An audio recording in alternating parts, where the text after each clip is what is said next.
Assalamualaikum warahmatullahi wabarakatuh dan salam sejahtera.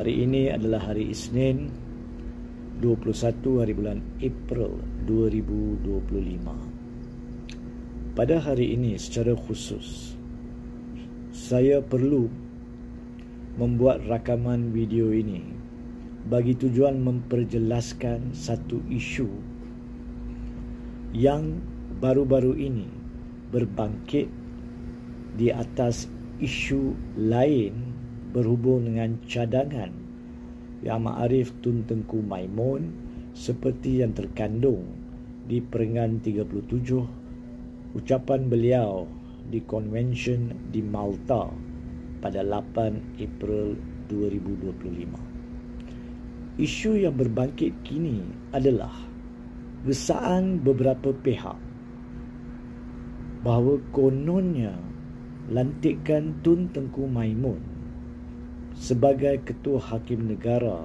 pada tahun 2019 pun tidak mengikuti proses dan prosedur yang wujud di sisi perlembagaan dan undang-undang, iaitu Akta Suruhanjaya Perlantikan Kehakiman 2009, di mana gesaan itu berbunyi seolah-olah lantikan Tun Tengku Maimun tidak dirujuk melalui SPK dan telah diputuskan di atas rundingan antara Peguam Negara pada masa itu, Tommy Thomas, dan Perdana Menteri ketujuh pada masa itu, Tun Dr. Mahathir.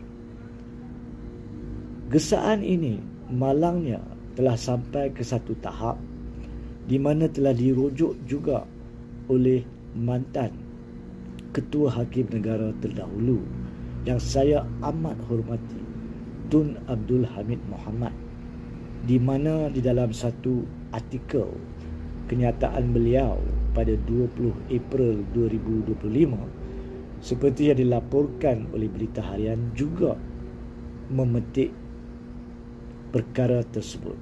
Dan untuk berlaku adil kepada Yang Ma'arif Tun Abdul Hamid, beliau dengan jelas merujuk kepada asas rujukan kepada perkara itu, di mana beliau mengatakan itulah yang dikatakan di dalam buku tulisan Tommy Thomas, iaitu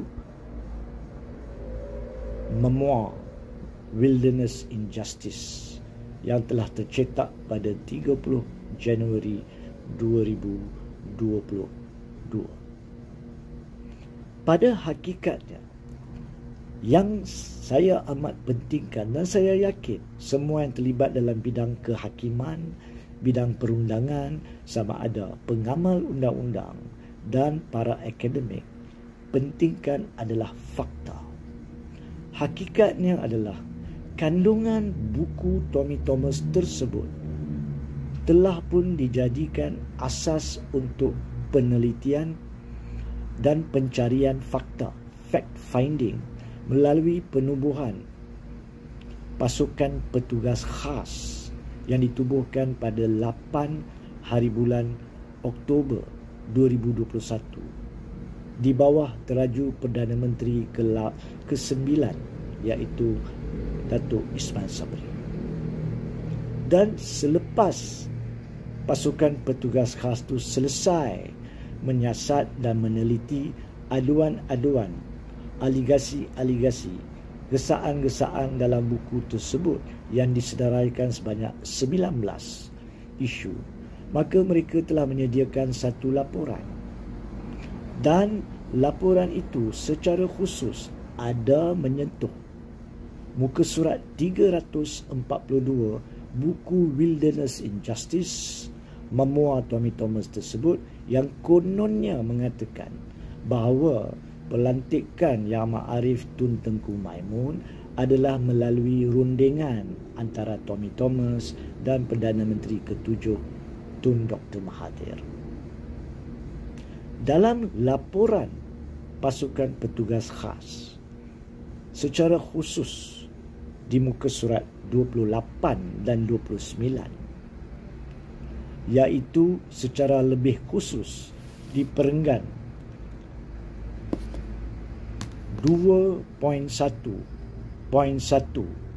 dalam kurungan I dalam kurungan lanjut Romani 2 dalam kurungan lanjut perenggan C kecil dan D kecil, mereka telah membuat rekomendasi bahawa kandungan buku Tommy Thomas tersebut tidak tepat, tidak betul, kerana menurut rekod rasmi yang ada di pihak-pihak berkenaan pada 5 hari bulan April tahun 2019, secara khusus ada surat yang telah diutuskan oleh Ketua Hakim Negara pada ketika itu, Yang Amat Arif Tun Richard Malanjong, yang memberikan keputusan Suruhanjaya Pelantikan Kehakiman yang telah bersidang pada 5 April 2019, dan surat itu telah memajukan cadangan-cadangan nama yang diluluskan oleh JAC, iaitu Suruhanjaya Pelantikan Kehakiman, kepada Perdana Menteri. Dan dalam laporan pasukan petugas khas secara lanjut terdapat juga satu lagi surat yang telah dimajukan oleh Perdana Menteri ke-7 Tun Dr. Mahathir kepada pihak berkenaan untuk dirujuk kepada Kebawah Duli Yang di-Pertuan Agong pada ketika itu dan Majlis Raja-Raja berkaitan cadangan nama daripada Suruhanjaya Pelantikan Kehakiman JAC seperti yang terkandung di dalam surat bertarikh 5 April 2019. Surat Perdana Menteri tersebut adalah April 8 hari bulan 2019. Ini terkandung dalam laporan pasukan petugas khas yang menyiasat kandungan aligasi dan kenyataan-kenyataan Tommy Thomas yang diarahkan oleh kerajaan pada ketika itu untuk dikaji dan diteliti. Justru apa yang penting yang boleh dirumuskan adalah Tommy Thomas mungkin telah menulis dalam buku dia apa yang dia kononnya ceritakan di muka surat 242. Tetapi hakikatnya, adakah kandungan itu betul? Ternyata daripada penelitian, kajian dan rekomendasi pasukan petugas khas melalui laporan mereka kepada kerajaan pada 30 September 2022 pada masa itu, bahawa kandungan bahagian itu tidak benar dan bercanggah dengan dokumen rasmi yang wujud dalam rekod pihak berkenaan. Seperti yang telah saya nyatakan tadi, surat Yang Amat Arif Ketua Hakim Negara mewakili JAC kepada Perdana Menteri bertarikh 5 April 2019 dan surat lanjut Perdana Menteri kepada pihak berkenaan untuk dirujuk kepada Kebawah Duli Yang di-Pertuan Agong dan Majlis Raja-Raja bertarikh 8 April 2019. Hatta ianya adalah salah untuk kita merujuk kepada kandungan buku Tommy Thomas semata-mata dalam cuba menimbulkan kecurigaan dalam proses pelantikan Yang Amat Arif Tun Tengku Maimun sebagai Ketua Hakim Negara, kerana rekod rasmi menunjukkan Yang Amat Arif Tun Tengku Maimun telah pun dicadangkan oleh Suruhanjaya Pelantikan Kehakiman JAC dan dimajukan kepada Perdana Menteri Tun Dr. Mahathir yang kemudiannya telah memajukannya seperti yang diperlukan di bawah perlembagaan dan undang-undang kepada Kebawah Duli Yang di-Pertuan Agong dan Majlis Raja-Raja. Perlu juga saya tekankan di sini, dalam laporan pasukan petugas khas telah menyatakan dengan jelas bahawa Tommy Thomas enggan untuk bekerjasama dan menafikan atau tidak mengiktiraf pasukan petugas khas dan telah memajukan surat berkaitan perkara itu.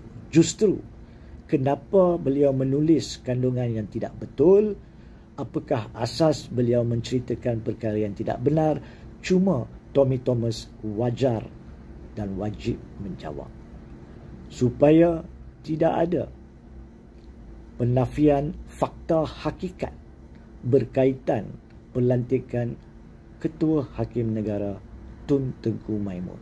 Dan justru itu tidak bolehlah dipersoalkan cadangan bernas yang dibuat oleh Ketua Hakim Negara secara lanjutan di Malta berpandukan kepada cadangan-cadangan yang wujud di sini oleh peguam-peguam, para akademik dan pihak-pihak lain yang berkenaan.